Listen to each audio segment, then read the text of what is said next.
There's a pretty one, Ulysses.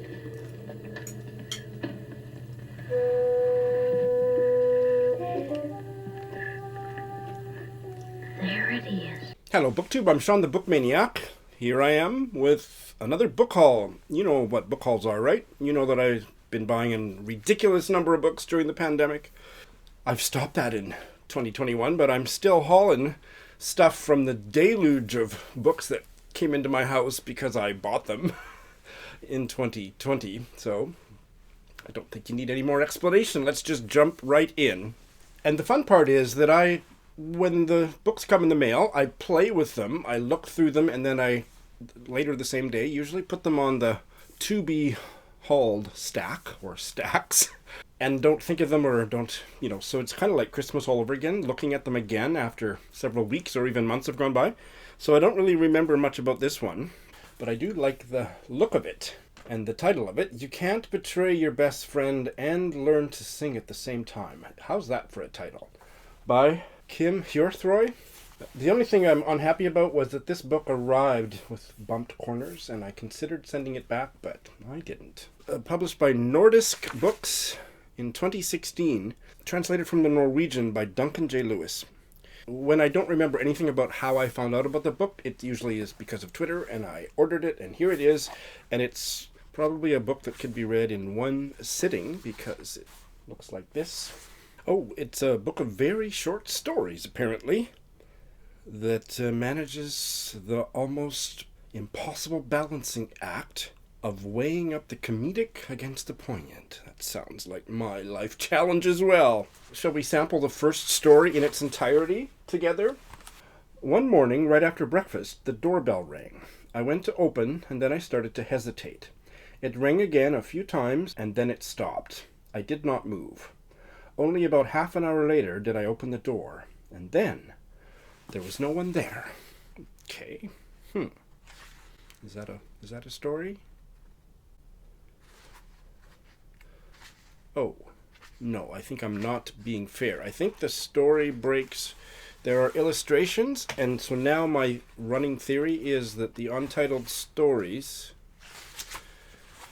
are like one paragraph or one sentence a page, but then the story doesn't end until the next picture, so I'm going to assume that's the opening paragraph of the first story, in which case I like it a whole lot better.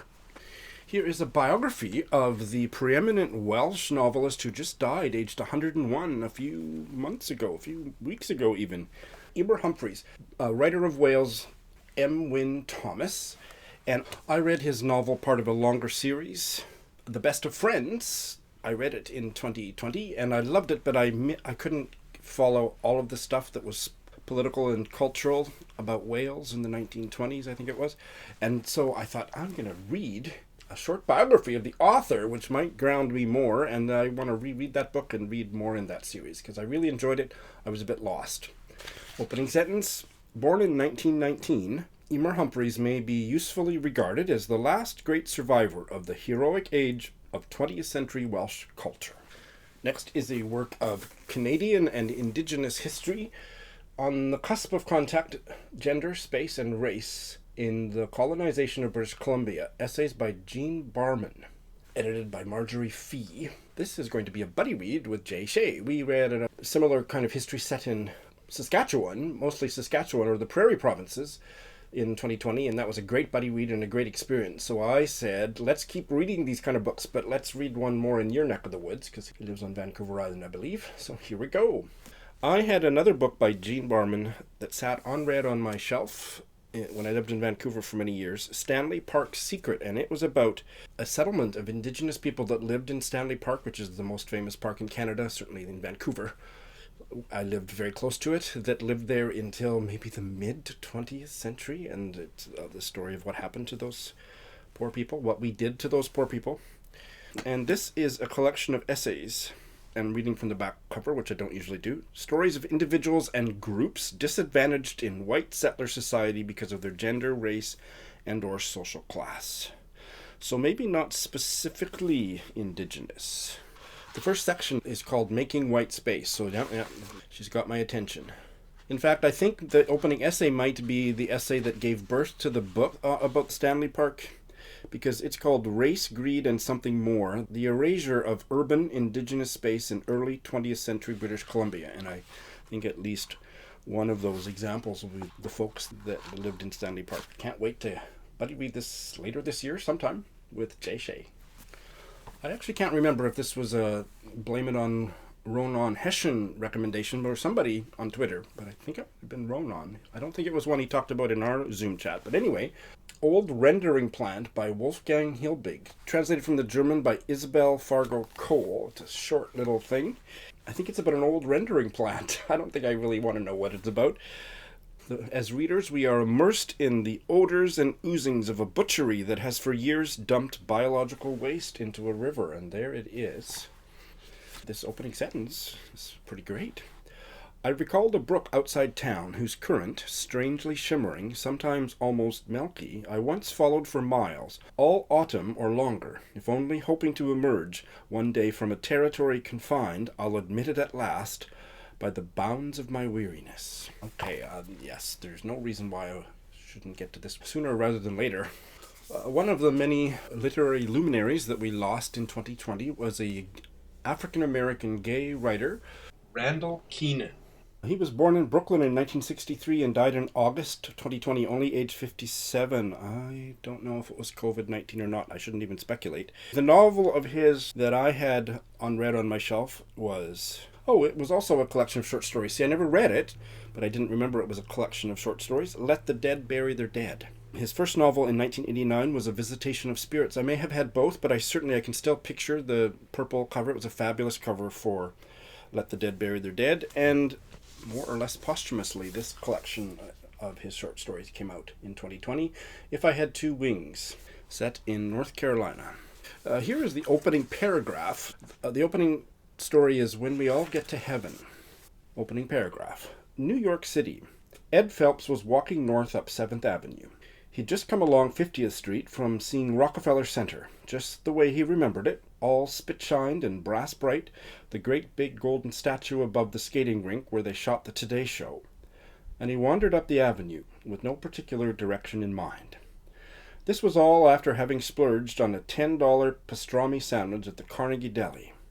His buddy, Dr. Streeter, had told him he would have to get one, and had relayed this information to Ed Phelps the way teenagers speak of sex or the way grandmothers speak of grandchildren.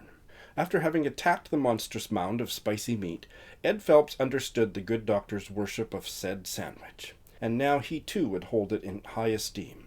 It was indeed more than the sum of meat and bread and mustard and sour pickles. Book celebrator extraordinaire, is it Nancy Pearl? Yeah, the author of, or compiler of Booklust and so on, and she's on Twitter, and I follow her, as you all should. And she does a lot of recommending of forgotten books, that are not still talked about, but should be still read, which is the kind of books that I'm drawn to. And I promptly bought this when I heard her talk about it. Labrador by Kathryn Davis, a novel. Look at that cover. It is about two unforgettable sisters. And I'm not finding anything on the back cover or on the internet that tells me that it's whether or not it's set on the island of Labrador, which is part of the province. It's apparently the full name of the province. Newfoundland is Newfoundland and Labrador. So it may be involve a Labrador dog for all I know. But anyway, without having read it to myself, I'm going to read to you the first paragraph. Into my eye, Willie, a fleck of you flew in there, making a tear well up. That little shining star you saw and swept onto the tip of your finger to suck. It fell and fell down the dark shaft of your throat, trickling into your heart, where it glowed. The room filled in with light. I must have been about 2 years old, and you were 6, all dressed up in a red and green plaid dress, the bodice smocked with X's and O's of white thread, the sleeves puffed. You leaned over the edge of my crib and brought your face down, closer and closer, so that it was enormous, like the moon when it rolls across the horizon, when it has stopped being the moon and is imperious, rolling up and unrolling whole oceans. The black centers of your eyes got bigger, your nostrils got bigger too, and then your mouth opened. Kitty, it said.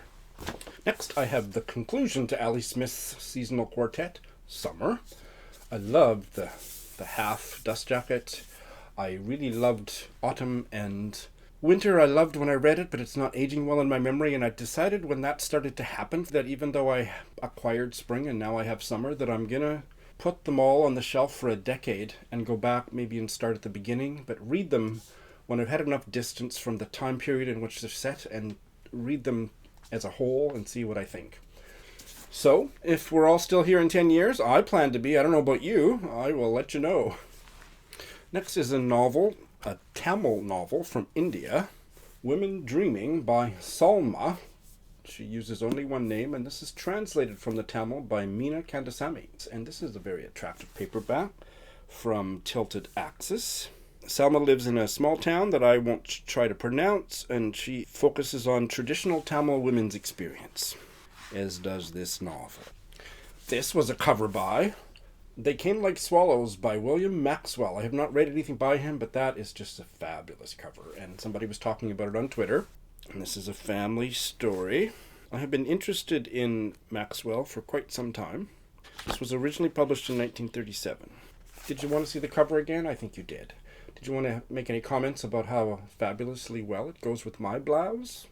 Opening paragraph. Bunny did not waken all at once. A sound, what he did not know, struck the surface of his sleep and sank like a stone. His dream subsided, leaving him awake, stranded on his bed. He turned helplessly and confronted the ceiling. A pipe had burst during the winter before, and now there was the outline of a yellow lake. The lake became a bird with a plumed head and straggling tail feathers, while Bunny was looking at it. When there were no further changes, his eyes wandered down by way of the blue and white wallpaper to the other bed, where Robert lay sleeping. They lingered for a moment upon Robert's parted lips, upon his face drained and empty with sleep. Oh, I love that. That is gorgeous. And I bought this so quickly after I saw a reference to it on Twitter that I didn't even know what I'd bought, and I have to kind of refresh my memory. This is a memoir, autobiographical novel. I don't think I could decide looking at it before. It would help if they told me somewhere. Okay, I had to go to the foreword by the translator. So anyway, let's get the title out of the way. Stories of the Sahara by Sanmao. Yeah, this woman is fascinating. And translated from the Chinese by Mike Hu, and the introduction by Charlene Teo. And she says it was first published in Taiwan in Chinese in 1976. And it is a memoir and travelogue, and it made the author a literary celebrity across Asia. Sanmao was born in 1943 in China, moved to Taiwan from mainland China, and then to Spain, then to the Canary Islands. Juan, are you listening? Then to Central America, and then in the 1970s to the Sahara. So this is a memoir that is probably mostly about the latter place she lived. Wow, interesting. I don't read memoir, but this is supposed to be amazing. Here's the opening paragraph. When I first arrived in the desert, I desperately wanted to be the first female explorer to cross the Sahara. The thought of it used to keep me up all night back in Europe. My previous experiences traveling through various countries wouldn't be of much use, since there was no civilization to speak of in the desert. After thinking it over for nearly half a year, I decided to go anyway and scope it out once I got there. Of course, I couldn't very well go without any plan whatsoever. It wouldn't do to simply strap a large canteen to my back and parachute out of a plane. So I began in Spanish territory, in the capital of the Sahara Desert, El Ayoun. I found it hard to believe that this was a capital city. It was clearly just a small settlement in the middle of the Great Desert, with a handful of streets, a few banks, and a couple of shops. The desolate scenery and atmosphere reminded me of the towns in Western films. The usual flourishes of a capital city were nowhere to be seen. Oh, I think that's going to be quite interesting, don't you? Here is a book about the British royal family in the early 20th century, so you can fast forward if that doesn't float your boat. Pageant of Kings, The 9 Sovereigns at Edward VII's Funeral by Julia P. Ghilardi. It has a bit of a self-published feel to it, and I could get it really cheap online, but she is a respected royal historian, if that means anything to any of you out there. She calls herself an independent historian. She did an MA in history at Simon Fraser University in Canada, lives in Minnesota.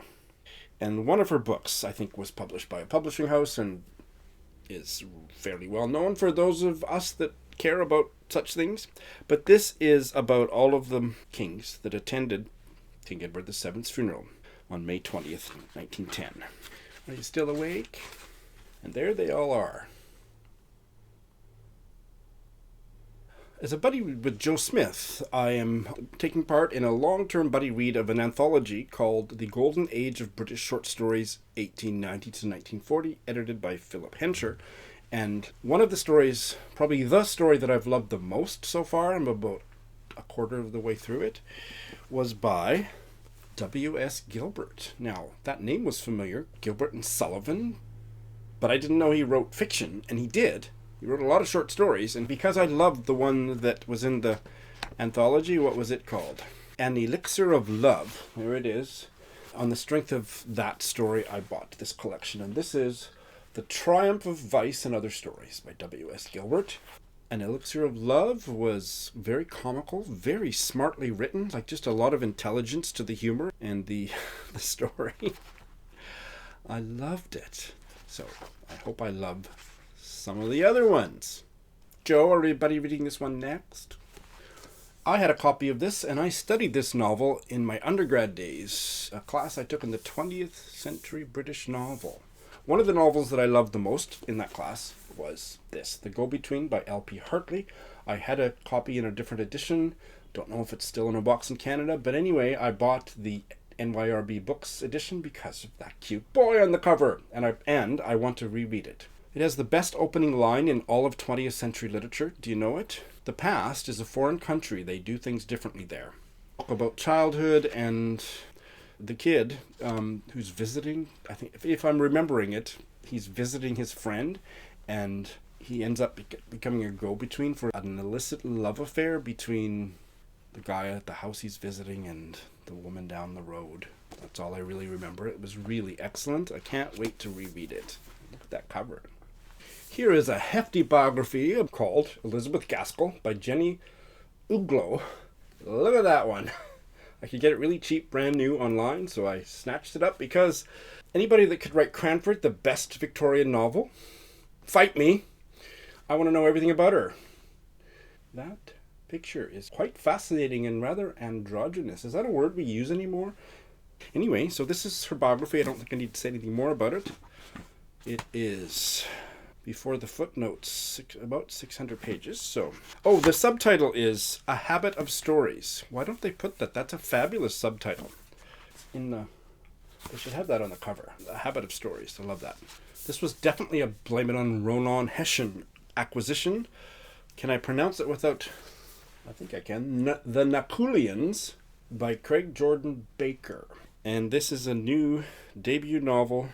Oh, it's got a blurb from Ronan. So let me read you the blurb. It is rare to find a debut author so liberated from the polite conventions of the creative writing classroom. Craig Jordan Baker writes with such mischief and narrative daring, like Eric Morecambe, gripping us by the collar and telling us all the right stories, but not necessarily in the right order. So it's about 3 generations of one family, working class family, in a brick house in a line of other brick houses. Opening couple sentences. What is about to come involves people who live in a house made of brick. You might feel that to write of people in a house made of brick is a soggy submission to the everyday. Not so. It will be shown that such a tawdry setting hides qualities that are amusing and even enlightening, so I beg your patience. And finally, this is the latest translation in English of a novel by Bernhard Schlink, the author of The Reader, Olga. Love the cover. Translated from the German by Charlotte Collins. I think she has translated all of his stuff. And Olga is an orphan raised by her grandmother in a Prussian village around the turn of the 20th century. That sounds fabulous. I have never heard that anybody loved, worshipped, or recommended any of his stuff other than The Reader, which was just a fantastic novel. Opening, and there's one sentence and then a full paragraph, so I'll read that to you. She's no trouble. She just likes to stand and look. The neighbor to whom the mother entrusted the child didn't believe it at first, but it was true. The girl, 1 year old, stood in the kitchen and looked at one thing after another. The table with the 4 chairs, the dresser, the stove with its pots and ladles, the sink that, with a mirror above it, was also the wash basin, the window, the curtains, finally the lamp hanging from the ceiling. Then she took a few steps, stood in the open doorway of the bedroom, and looked at everything in there as well. The bed, the bedside table, the wardrobe, the chest of drawers, the window and curtains, finally the lamp again. She regarded them with interest, although the layout of her neighbor's apartment was no different to that of her parents', and the furniture hardly any different either. When the neighbor thought the small silent girl had seen all there was to see in the two-room apartment, the toilet was on the landing, she helped her up onto a chair beside the window. That's it. Thanks for watching.